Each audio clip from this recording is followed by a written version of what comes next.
Hello cadets, welcome to student army. जैसे कि हम सबको पता है कि अभी फैब और मार्च के अंदर क्या है, बी और सी का एग्जाम होने वाला है। B and C certificate, NCC B and C certificate का एग्जाम होने वाला है। तो उसके अंदर हम स्टार्टिंग से तो पढ़ते नहीं है, तो लास्ट में हमें ये होता है कि इंपॉर्टेंट पता चल जाए। तो आज मैं डिजास्टर मैनेजमेंट के कुछ मोस्ट इंपॉर्टेंट क्वेश्चन बताऊंगी कि एटलीस्ट हमें आइडिया हो जाए कि किस टाइप के क्वेश्चन आते हैं। अगर हमें ये पता चल जाता है कि किस टाइप के क्वेश्चन आते हैं तो उसके अकॉर्डिंग हम क्या करते हैं कि पढ़ लेते हैं और हमारा जो एग्जाम है बहुत अच्छा जाता है। तो इसलिए मैंने वीडियो बनाया ताकि सारे बच्चे जो है बी और सी बहुत अच्छे मार्क्स लेकर आए। तो इसके अंदर है व्हाट इज डिजास्टर मैनेजमेंट है आपका। पहले तो इसमें व्हाट इज फायर। फायर मैंने इंग्लिश में नोट्स बनाए बट मैं उसको हिंदी में बताऊंगी ताकि जो हिंदी मीडियम वाले हैं उनको भी पता चले कि भाई ये इंपॉर्टेंट है, हमें पढ़ना चाहिए, पढ़ के जाना चाहिए, तो उनको थोड़ा बहुत आइडिया हो जाएगा एग्जाम कैसे आता है। तो व्हाट इज फायर। फायर क्या होता है ये बताना आपको। नेम इट्स कंस्टिट्यूएंट, उसके कंस्टिट्यूएंट्स बताने आपको। ये बहुत ईजी क्वेश्चन, हम 8th में ही पढ़ते हैं कि फायर क्या होता है, उसके कंस्टिट्यूएंट्स क्या होते हैं। फिर नेक्स्ट है आपका what are the natural calamities and man made disaster. देखो नेचुरल कैलेमिटीज मतलब प्राकृतिक आपदाएं, और जो मैन मेड है मतलब जो खुद मनुष्य बनाता है, ठीक है, उस वो बताना है, उसको डिफाइन करना है कि क्या होती है। कुछ एग्जांपल दे देना। ये आपके 5 मार्क्स का क्वेश्चन आएगा, ये बहुत इंपॉर्टेंट क्वेश्चन है। फिर है व्हाट इज डिजास्टर मैनेजमेंट, कि अगर कोई भी डिजास्टर हो जाता है तो आप इसको मैनेज कैसे करते हो, ठीक है, तो ये भी इंपॉर्टेंट है। Right 7 points regarding earthquake. तो देखो अर्थक्वेक का जो टॉपिक है उसको अच्छे से पढ़ के चले जाना। अगर आप अर्थक्वेक को अच्छे से पढ़ के चलेंगे तो उससे रिलेटेड जो भी क्वेश्चन आएगा आप उसको कर पाओगे। What are the relief measures for cyclone. Cyclone भी क्या है, ये जो अर्थक्वेक हो गया, साइक्लोन हो गया, बोथ आर क्या है, नेचुरल कैलेमिटीज है, प्राकृतिक आपदाएं हैं। तो इसके रिलीफ के मतलब इसको कैसे हम मेजर कर सकते हैं साइक्लोन वगैरह को। तो साइक्लोन का, अर्थक्वेक का अच्छे से आप इसको पढ़ के चले जाना। फिर है define civil defence. Civil defence को डिफाइन करना है आपको। Write any 5 roles that NCC cadet can perform in maintaining essential services during natural calamities. ये वाला जो क्वेश्चन है ये बहुत ही ज्यादा इंपॉर्टेंट क्वेश्चन है और ये घुमा फिरा के बहुत बार पूछा गया है, ठीक है। इसमें क्या बोल रहा है कि आप एक एनसीसी कैडेट हो तो आपको कोई 5 योगदान या रोल बताने हैं आपको कि आप क्या करोगे। कोई नेचुरल कैलेमिटीज हो गया, अब तो नेचुरल आपदा, प्राकृतिक आपदा हो चुकी है, तो आप अगर एनसीसी कैडेट हो तो आप वहां पे क्या क्या सर्विसेज प्रोवाइड करोगे, ठीक है। ये बहुत इंपॉर्टेंट क्वेश्चन है, आपको इसे अच्छे से करके जाना है, ठीक है। तो ये कुछ क्वेश्चन है आपके डिजास्टर मैनेजमेंट के और ये बहुत ही इंपॉर्टेंट नोट्स हैं, मेरे नोट्स हैं, ये बहुत अच्छे हैं। अब देखो कुछ मुझे यहाँ पे बताना था आपको। देखो टाइप्स, इसमें ये भी आता है what do you mean by fire services, ठीक है। फायर सर्विसेज से आप क्या समझते हो, ये भी एक अच्छा क्वेश्चन है, इसको भी अच्छे से करके जाइए, ठीक है। और सबसे most important fire types of fire, ये बहुत ईजी होता है लेकिन हम इसको बता नहीं पाते, ठीक है। तो ये क्या है, ये जो आपकी टाइप्स ऑफ फायर है इसको 5 क्लासिफिकेशन है इसकी, ठीक है। इसके 5 क्लासिफिकेशन कर रखें यहाँ पे। ये क्या है, class A, class B, class C, class D and class E.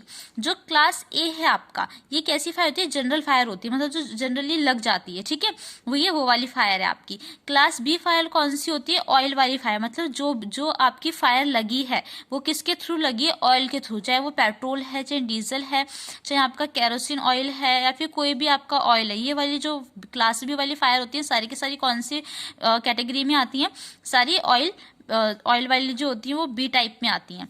Class C में कौन से आते हैं, जो गैसेस से लगती है, गैसेस जैसे आपकी वो हो गई मीथेन, इथेन, ये सब गैसेस होती है, ये भी इनमें भी क्या होती है, फायर लग जाती है। तो ये क्या होती है आपकी क्लास सी की फायर है। फिर है आपकी क्लास डी। क्लास डी में क्या, जितनी भी मेटल से लगती है फायर वो कौन सी होती है, आपकी क्लास डी की फायर होती है। क्लास ई की कौन सी फायर होती है, जितनी भी किचन वाली आग होती है आपकी, ठीक है, जैसे एलपीजी सिलेंडर में आग लग गई या फिर चूल्हा फट गया, ऐसे जो भी होती है आपकी, ये सारी की सारी किस्में आती है क्लास ई में आती है। तो ये टाइप्स ऑफ फायर है। फिर कुछ ऐसे भी आते हैं कि अगर फायर लग चुकी है तो फिर अब उसको कहते हैं, आप कैसे करोगे, तो बताते हैं कि ब्लैंकेट से हम कवर कर सकते हैं, फायर एक्सटिंग्विशर का यूज कर सकते हैं, है ना, सैंड का यूज कर सकते हैं, फोम का यूज कर सकते हैं, मोम का, वैक्स का यूज कर सकते हैं। ये सब क्या है, कुछ कहते हैं तरीके हैं जिससे हम क्या कर सकते हैं, जो फायर अब लग गई है उसको कंट्रोल कर सकते हैं। कुछ इसमें ना इंपॉर्टेंट पॉइंट ये भी आते हैं कि व्हाट इज कंबशन, क्योंकि हम फायर पढ़ते हैं कंबशन भूल जाते हैं। तो कंबशन क्या होता है वही पता होना चाहिए। और क्या कहते हैं, जो फायर है, फायर को लगने की क्या क्या कंडीशंस होनी चाहिए। जैसे आपकी कोई भी, अगर आपको फायर लग रही है किसी चीज के अंदर ना, तो उसके लिए क्या होना चाहिए, पहला तो वो सब्सटेंस होना चाहिए जिसमें फायर है, जैसे फ्यूल, ठीक है, जैसे वुड होना है, ठीक है, गैस है, ऑयल है, जितने भी है ना आपके ऑयल, गैस, मेटल, किचन, ये सब जितने भी, ये सब क्या है, फ्यूल है। अगर ऑयल है तो ऑयल क्या है, ऑयल के अंदर आग लग रही है तो वो फ्यूल है। ठीक है, अगर वुड के अंदर, जनरल जैसे वुड के अंदर आग लग गई या फिर किसी कागज में लग गई आग, तो कागज क्या है उस समय, वो क्या कहते हैं, ऑब्जेक्ट है जिसके अंदर आग लग रही है।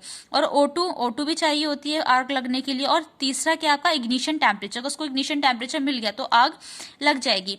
एक बहुत इंपॉर्टेंट क्वेश्चन है, ये पूछा जाता है कि जैसे अगर आप जैसे बहुत दिनों से घर से बाहर गए हो, फिर आप जनरली अंदर अपने घर आए हो, तो आपको ऐसा जैसे थोड़ी थोड़ी महक आ रही है कि क्या कहते हैं, जैसे सिलेंडर लीक हो रहा है, सिलेंडर लीक होने की स्मेल आ रही है, तो फिर आप क्या करोगी। देखो, सबसे पहले आपको, ये बहुत ही इजी सा क्वेश्चन है, इसका आंसर भी बहुत इजी है। क्वेश्चन ये मैं दोबारा से रिपीट करती हूँ कि आप बहुत दिनों बाद अपने घर में आए हो और आपने देखा कि ना कि स्मेल आ रही है, मतलब आपका घर, खिड़की विड़की सब बंद थी, आप घर के अंदर आपने एंट्री करी, आपको लगा कि भाई सिलेंडर की स्मेल आ रही है, तो आपको क्या करना है, सबसे पहले तो आपको 101 फायर ब्रिगेड को क्या करना है, कॉल करनी है।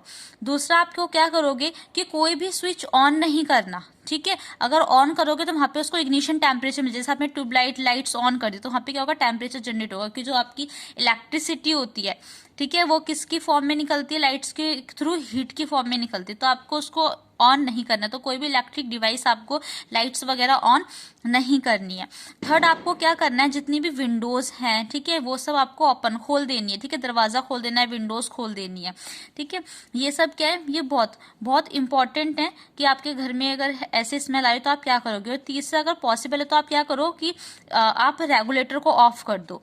ये है कि आप फिर जो भी स्मेल होगी गैस की, वो क्या होगी, विंडो वगैरह के थ्रू बाहर चली जाएगी। और अगर कुछ आगे प्रॉब्लम होती भी है तो आपने इनिशियली फायर ब्रिगेड को कॉल कर दिया, वो फिर आकर कंट्रोल कर लेंगे। तो ये कुछ इंपॉर्टेंट क्वेश्चंस थे जो आपको मुझे बताने थे, और ये बहुत इंपॉर्टेंट है, तो उनको अच्छे से करना। और ये भी होता है कि अगर कहीं पे आग लग गई तो फिर आप कैसे बच सकते हो वहां से, तो हमेशा घुटनों के सहारे आना है, क्योंकि अगर आप खड़े होगे तो ऊपर की तरफ ही लपटे आते, ऊपर की तरफ ही धुआं आते, तो आप वहां से जल्दी से भागने जाओगे। तो नीचे नीचे नीचे नीचे की तरफ, मतलब छोटी छोटी हाइट करके अपनी आना है। ठीक है, तो थैंक यू, और इन सबको अच्छे से कर लेना। मैं नेक्स्ट वीडियो जल्दी ही अपलोड करूंगी, तो आप लोग लाइक एंड सब्सक्राइब कर देना।